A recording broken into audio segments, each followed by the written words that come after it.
I Right. know what there's a peptide called thymosin alpha 1 Hmm. that really kind of it stimulates the innate immune system. So that immune system that rises up when you're exposed to something. You don't want to be taking that all the time.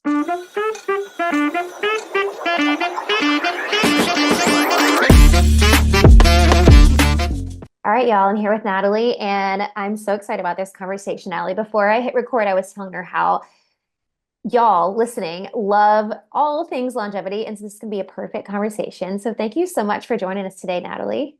Oh, it's my pleasure. Thanks so much for having me, Hope. It's great to Yeah. be here. Yes. Okay. So I want to start with the basics here. And I feel like you have probably said this definition at least a million times because this is your forte, but you're going to explain it for us. For those, I feel like this is a common conversation, but I also feel like when you're in the wellness bubble, that's just what you hear all the time. But Mhm, it may mhm. not be common for everybody. So can you just explain what is a peptide? For sure. And I think you're right. I think when we live in this little bubble that we're in, we think everybody knows this Right. stuff, and they don't. It's not part of conventional medicine at this stage of the game for the most part. So Right.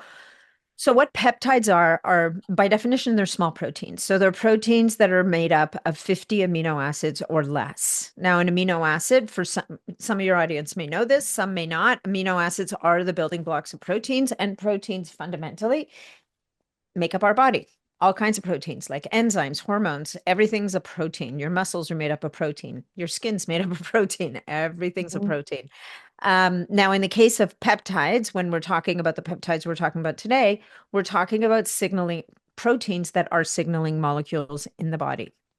And very often we're talking about basically fragments of bigger proteins that have been synthesized in a lab that can then be reintroduced into the body to initiate some kind of a cellular response. Hmm. Okay. So when we're, well, let me ask you this first. Might be a loaded question, but who should be taking peptides? Like who are peptides for? Yeah, I don't know that I don't, there's not, I don't think anybody ever develops a peptide deficiency. Yeah. Um, you know what I mean? Like, I think peptides can be used as part of, and depending on the types of peptides we're talking about. So there's a subset of peptides called bioregulator peptides that are really very strongly linked in the kind of longevity health span space. And those guys are very small. They're 2 to 4 amino acids long, and they are actually epigenetic switches. So what they do is they bind to your DNA. So they're so tiny they can get across the cell membrane, they can get across into the nucleus.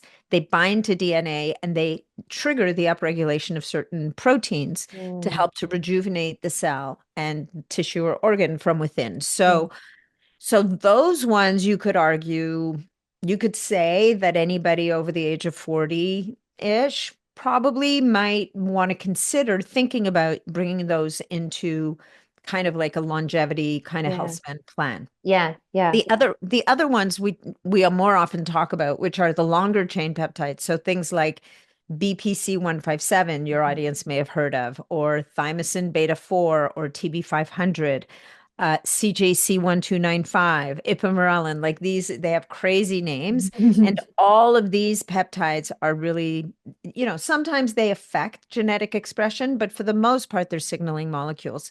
And so in the case of BPC, it's seen as a healing peptide.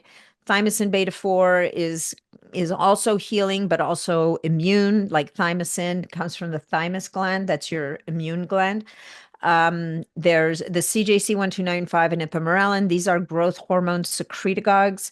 So these are signaling molecules that signal the brain to release more of your growth hormone, which, Mm, what's interesting about that is when people use growth hormone from like synthetic growth hormone from the outside and that's introduced into the body, right. it can shut down.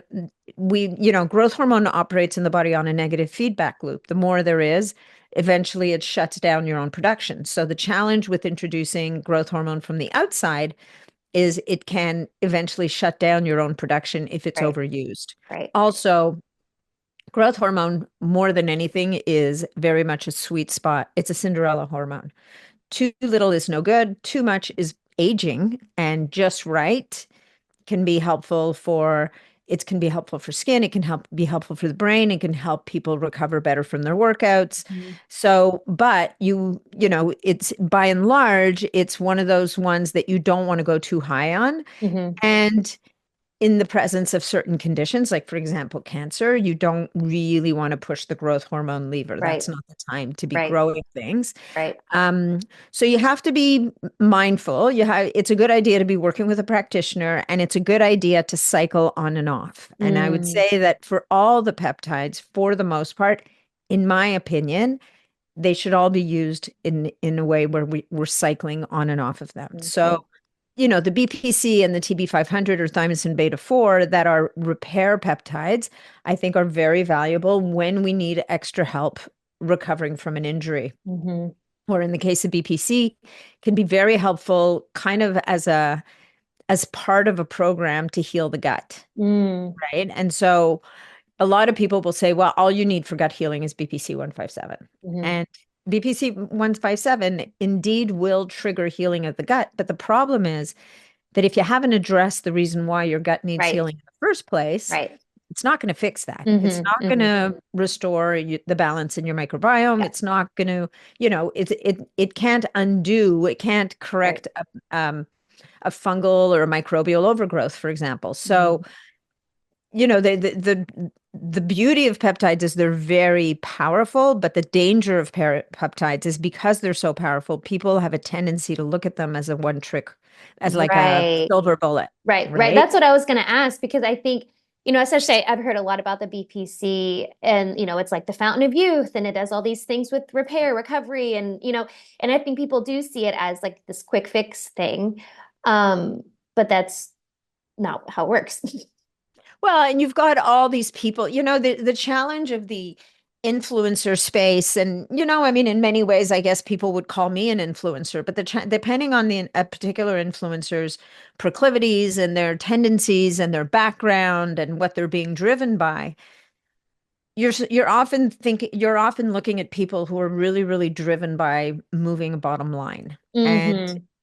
and I think that personally, I think that whenever somebody is pushing a product and says it's going to solve all your problems, personally, that's not someone I would choose to follow. Right, right. Yeah, It's no, for my, sure. it's my, it's that's my thing. I think that sometimes people like, some people on my team will be like, well, can't you just say this? And I'm like, I could, but I'm not going to Hmm. because we require context and Yeah, nuance. yeah. And especially when it comes to peptides, which frankly are in a bit of a gray zone right now. Hmm. They're not necessarily, I mean, the oral peptides that people can get their hands on are 100% A-OK. There's no regulations against them right now. Hmm. But for the injectables, which might be some of what your audience has heard about, Hmm. most of them still operate in a gray zone, like CJC 1295, ipamorelin, ceramorelin. You will have those will be prescribed by functional medicine doctors, Hmm. but BPC 157 got reclassified as a class 2 compound last fall, and so technically nobody's supposed to be using BPC Oh, 157 wow. as an injectable, right? Okay. Or thymosin beta 4, or Hmm. I think what else falls on it? GHK, which is like this incredible anti-aging peptide. Hmm. Um, it it triggers, I think, I don't know, I think it's like over 4,000 genes in the human body, resets them to a Wow. youth setting. Holy It's cow. yeah, like it's very well known for skin care. Yeah. Um, because it upregulates collagen and elastin, but it's also very powerful for the gut. It's also an Hmm. anti-inflammatory. It also used after, like in the studies on mice, when they would use it after having initiated a wound, it would help reduce scarring. Wow. Um, it And that was even the has, GHC you said. Which one was that? so that's GHK, HK. GHK Okay. copper. Okay. Okay. So it needs copper to be activated. So very Mhm. often when you see GHK products, they'll be like a cobalt blue. That Okay. is cobalt blue is the copper, Hmm. Hmm. right? So there's a whole line of skincare by a company called Vitali. That's they've anchored an entire skincare line around this very powerful Mm. copper peptide, um, Interesting. which is it's very interesting. I think that, they have a really nice medical grade serum, which I Hmm. use. But I'll use it with I'll partner it with microneedling, Oh, wow. Oh, that's right? Because you interesting. want to get it Yeah. across the In the, skin. yeah. Right. Oh, But that's they've crazy. got a beautiful body cream, and then you've got other brands like, I mean, this isn't really a skincare podcast, but there's another Tell brand called us. Young Goose that also has like, so that's, so Vitali's kind of like your super clean, all natural. Hmm. They use brown algae in there. They've got hyaluronic acid. They're really nice ingredients, Hmm. beautiful formulas. Then Yeah. you move over to a Young Goose, which is kind of more of a medical grade anti-aging skincare line. And what they've done is they've incorporated GHK copper into their products, but they've incorporated a version of it that isn't blue. So you Oh, don't see it as interesting. blue. Now, if you Okay. use the Vitali blue stuff, you're not turning into a Smurf. You're Yeah. not going to look you're not going to look blue. But the Young Goose will have the GHK in there, but it'll Mhm. be, in with other much more kind of medical grade ingredients like Yeah. NAD and resveratrol Yeah. and Yeah. Yeah. spermidine. So anyway, we're Okay. a little off topic, but No, that I was love to this. say like, This is yeah. good. Well, and then actually I was going to ask you because you mentioned it just then. Like there's multiple ways you can take these, right? There's Mhm. there's injectables, there's topical like skincare stuff, there's you can like ingest it. What is I'm using air quotes here. Like what's the best way? What's the way where it's going to be more bioavailable, like your body's going to use it the best? Yeah, great question, and it depends. Mm. Which is everybody's least favorite answer, Yeah. but it depends, right? Because it was like, oh no, just give me a straight answer. I'm like, I Right. can't. Like, I'm sorry, I wish I could. I can't. Like there's no doubt that the injectables typically you need less for the same effect, Right. right? And you end up with systemic effects. Now, Hmm. having said that, with BPC, there's some really, really powerful formulas out there that target certain effects of BPC. So for example, for BPC, when we're looking to address gut issues, so let's say you're working with someone and you're working on the microbiome, you're looking at your diet, you're cleaning things up, you're doing all the things, but you kind of need that extra kick for Hmm. healing. There's a company called Level Up Health, and he makes a formula called Ultimate GI Repair. And Ultimate GI Repair combines BPC 157 with KPV, which is another peptide that's very anti-inflammatory, plus another one called lorazepatide, which is a peptide that helps to seal tight junctions. Plus, it's got Hmm. GHK copper in it, and it's got tributyrin for butyrate, and it's got L-glutamine, and it's got zinc. So it's got like you can almost call it a kitchen sink approach, but Hmm. every single element of that formula is designed to support gut healing. Hmm. And so in that case, I think that, if you've got someone who's got leaky gut and or has had like some kind of even BPC 157 is also very good for heartburn. Um, and it can be good for any stomach ailment. And it's Hmm. also, there's some interesting research around Crohn's and colitis, but then you have to get it further down the GI, right? Right. Right. But that formula is fantastic. Then there's another BPC with PEA, and that one, I think, no, Level Up Health for sure makes it. There's another company called Healthgevity that makes it. Hmm. And now they've taken a very powerful anti-inflammatory that kind of affects and pain. It's kind of a pain modulator that affects the endocannabinoid system of the body. It's not a cannabinoid. There's no CBD in it, Right. but PEA is very powerful that way. Plus BPC 157. You put those two together, and you have a very powerful formula, which arguably might be as powerful as the injectable. Wow. Where the injectable really shines with BPC is when you've got musculoskeletal injuries, Hmm. Hmm. right? Right. So, sometimes people will take the oral formulas and they'll come back and they'll say, "Holy jumping, my knee is feeling so much better." Hmm. Or my back, or fill in the blank, Right. which can happen.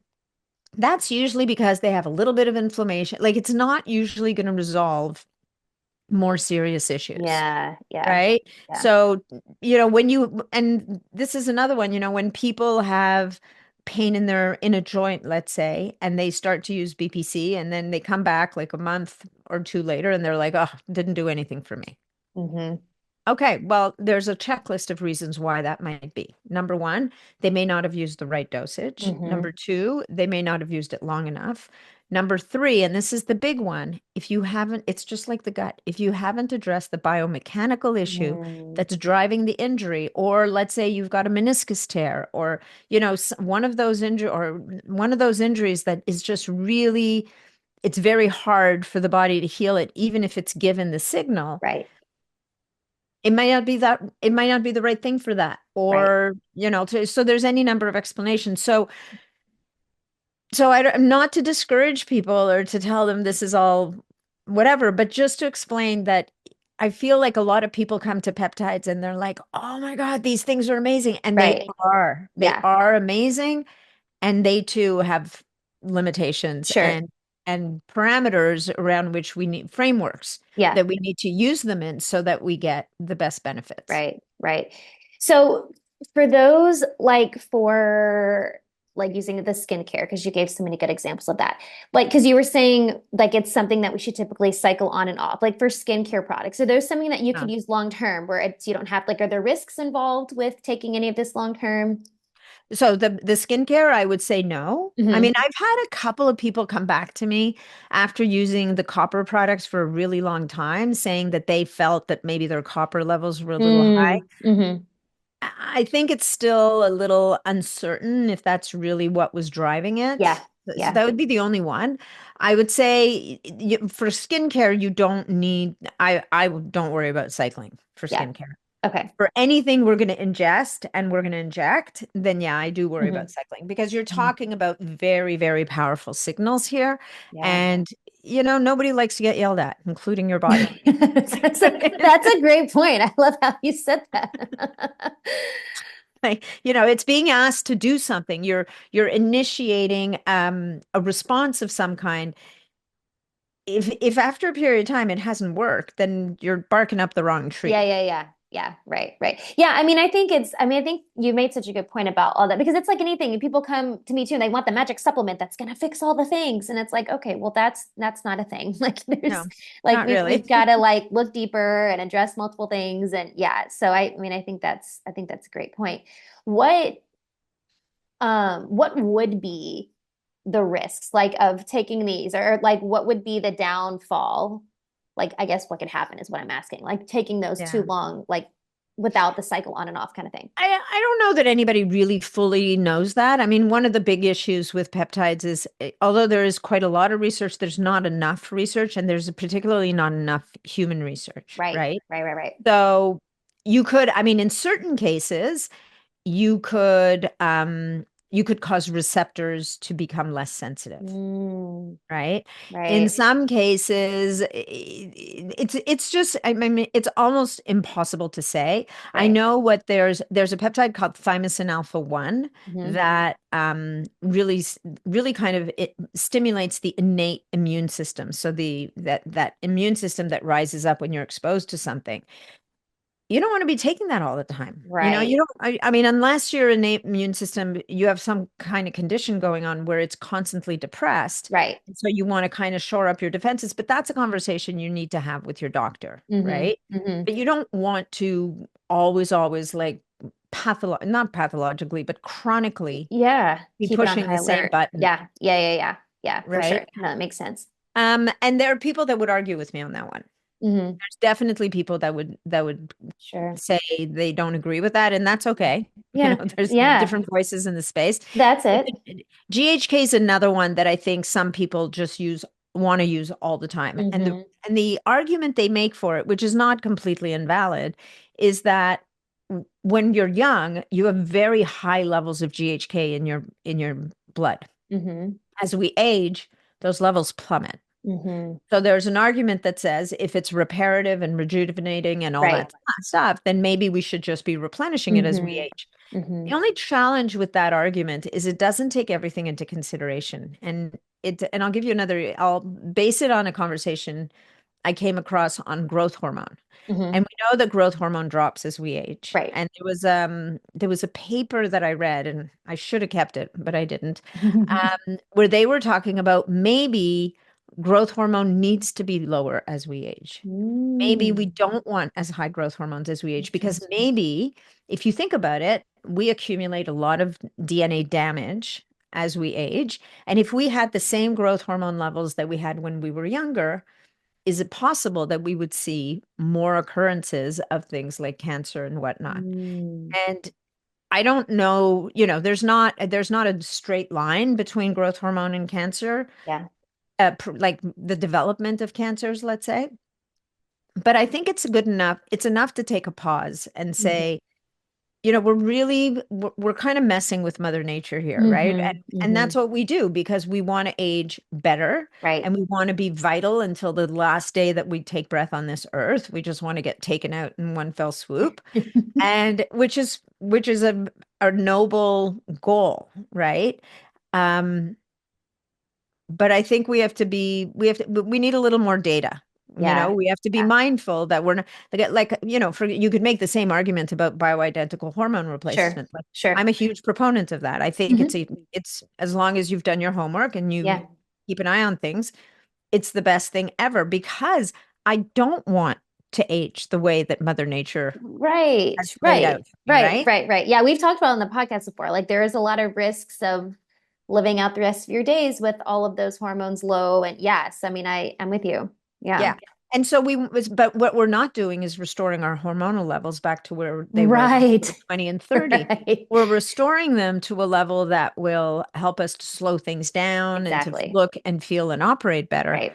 So probably the same is true with the GHK and even with growth hormone is, like a pulse of growth hormone periodically, like for 8 to Hmm. 12 weeks might be great, but I mean, unless you're working with an anti-aging doc who's keeping Yeah. an eye on everything, which is actually a really good idea, Yeah. it might not be the kind of thing you want to be on all the time. Right. No, that makes total sense. Well, and your point about making like potentially making the receptors less sensitive, like I mean that makes total sense. I mean it's like the idea of, insulin resistance or, when you have cortisol dysregulation, it's your body becomes less sensitive to what it's putting, like that makes Yeah. total sense. Yeah, for sure. I mean, now I will say that for CJC and ipamorelin, there's less of a risk of that because they're much milder. There are Hmm. earlier versions that were much stronger where you absolutely would see involution of the receptors. Hmm. So I don't want to sell them short either. And Yeah. there's magic to combinations like taking BPC 157. One of the things it does, and one of the ways it facilitates healing, if you will, is that it increases the expression of growth hormone receptors. And Mm. so if you're doing it, a very common stack, and that you might even have heard of it mentioned as the Wolverine stack, Heal Like Wolverine, Mm. where people will use BPC 157 with thymosin beta 4 and CJC ipamorelin at the same time. And so now what you've done is you've upregulated the production of growth hormone, but you've also increased the expression of those growth hormone receptors, which is going to help to speed up healing while BPC is also doing its thing and thymosin Right. beta 4 is doing its anti-inflammatory healing thing. So you've Hmm. got all these things coming together and healing. Like, you know, after raising caution, caution, caution, like I have to say that we sometimes see really, really incredible journeys for people on healing Yeah. that might have taken much, much, much Right. longer, if Right. at all, Right, right? right, for sure.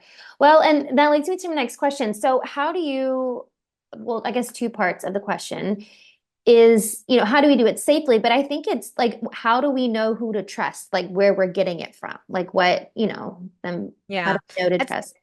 Yeah, that's a really good question. So, number one, the oral versions are usually quite clean and quite good. I would stick to, some of those two brands I mentioned are really good. There's another one called Lee Labs, Lelabs, which I think Dr. Amy Killen is involved with. That's Hmm. another good brand. Um, and then you've got, and then there's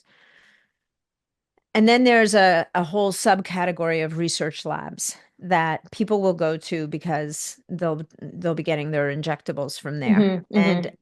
I think that when you're going there, number one, you need to get educated, you need to do your due diligence. And if you're new to this stuff, it's really important to find someone who's going to work with you, Right. right? So whether it's a coach, some kind of a health practitioner, if you have something serious going on, I would work with a functional doctor. Right. Right? Like, I mean, I myself just interviewed a doc this morning who specializes in gut health.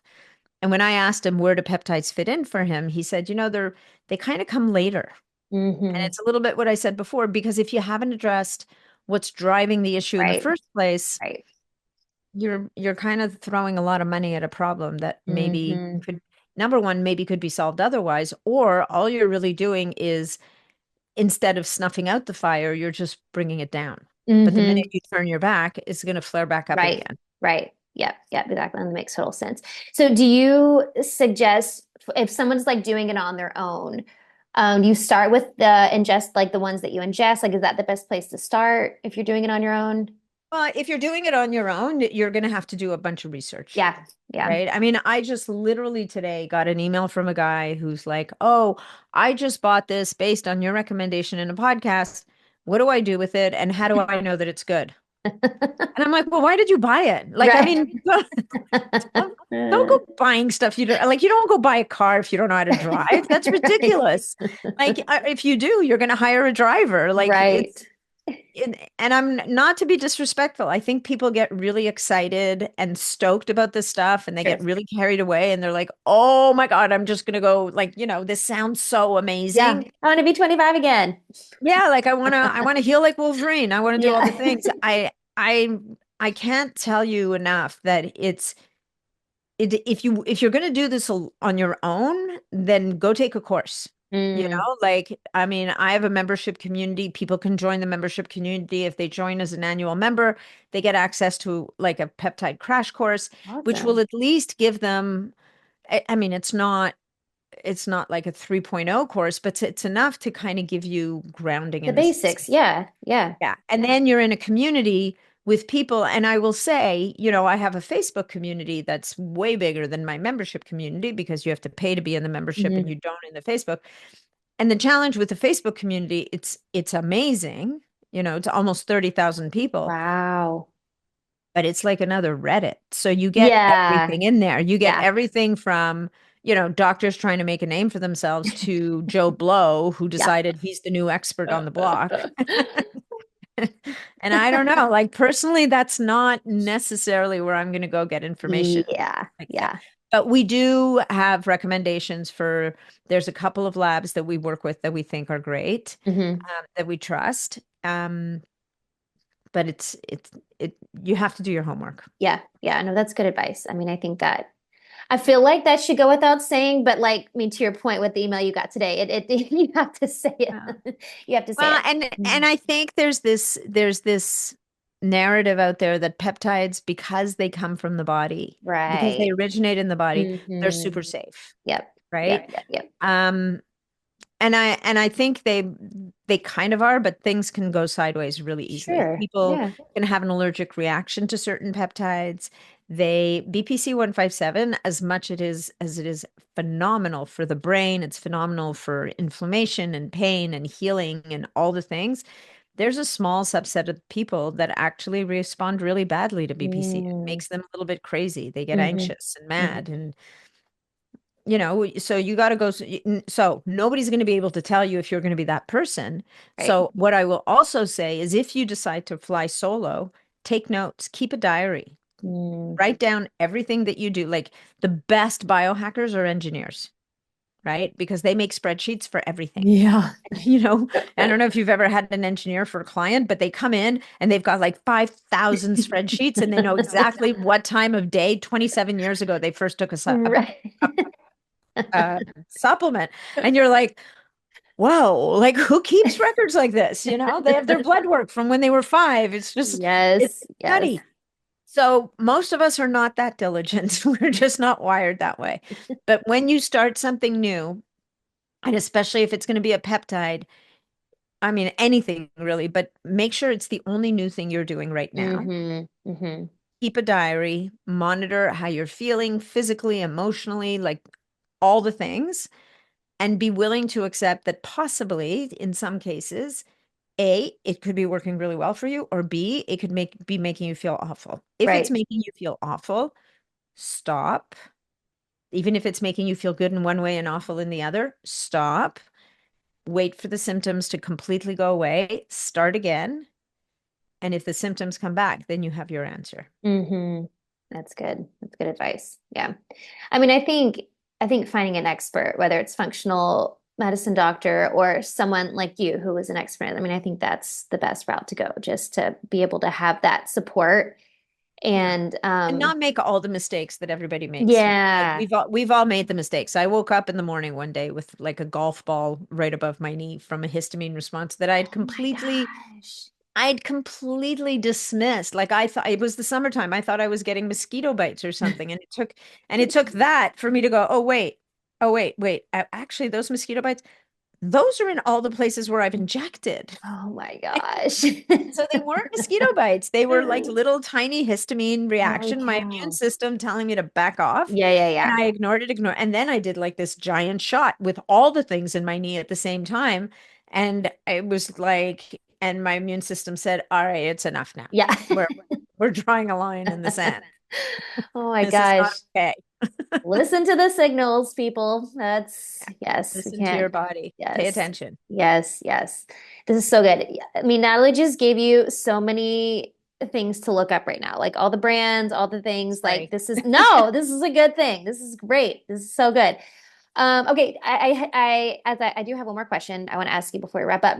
Do you have any other things that we've left out of just like getting started or like tips, things you want to leave people with just on peptides and getting started with using peptides? Well, we didn't talk much about the bioregulators, and the Mm. bioregulators were quite different, right? Hmm. Like I said earlier, they actually act on genes, and I think it's a really interesting area. It's founded on over 30 years of research in Russia.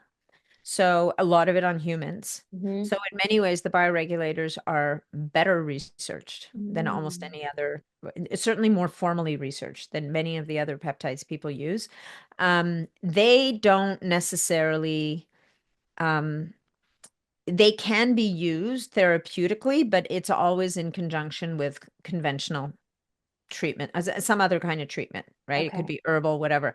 Um, and and what's interesting about them is that they target specific areas of aging. So Mhm. there's a pineal gland bioregulator that helps to rejuvenate the pineal gland.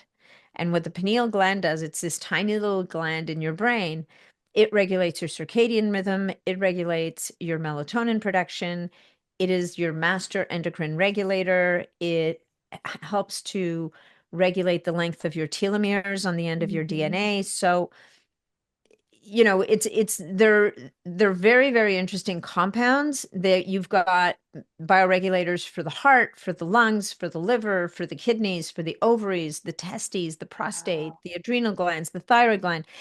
And the way that they really work is as modulators. So they try to bring the body back into balance. They don't boost or suppress.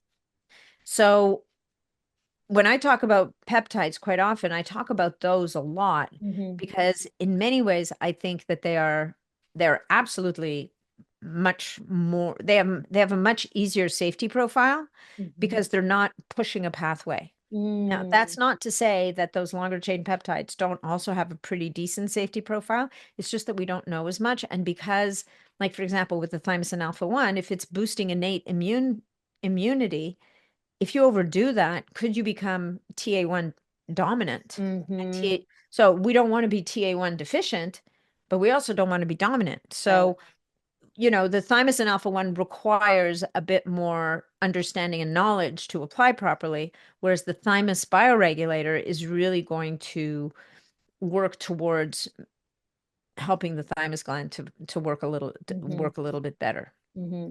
So this is a whole separate category of peptides, the bioregulators. So then how were those taken in the body? Those can be taken orally. The Hmm. oral ones usually, so oral can be either the synthetic version or they can be extracts from animals, Okay. right? So they're found in they'll be found in animal pineal glands, Right. animal lungs, Like animal taking a hearts. glandular. Yeah. It's like taking a Hmm. glandular, like eating organs, Right. right?